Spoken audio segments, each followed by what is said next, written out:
মানুষ আসামিকে ধরার জন্য খোঁজে, আমি তোকে মাফ করার জন্য খুঁজি।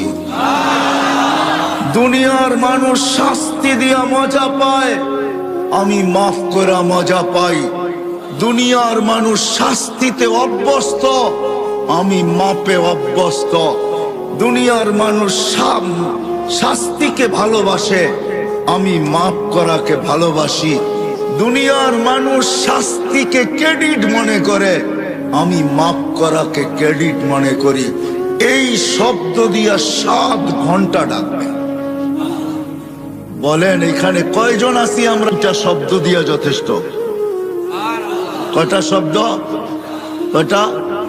সুবহানাল্লাহ একটা শব্দ, আলহামদুলিল্লাহ একটা শব্দ। উলামাদেরকে জিজ্ঞাসা করেন সুবহানাল্লাহ আলহামদুলিল্লাহ তামলাউ মা বাইনাস সামাই ওয়াল আরদ।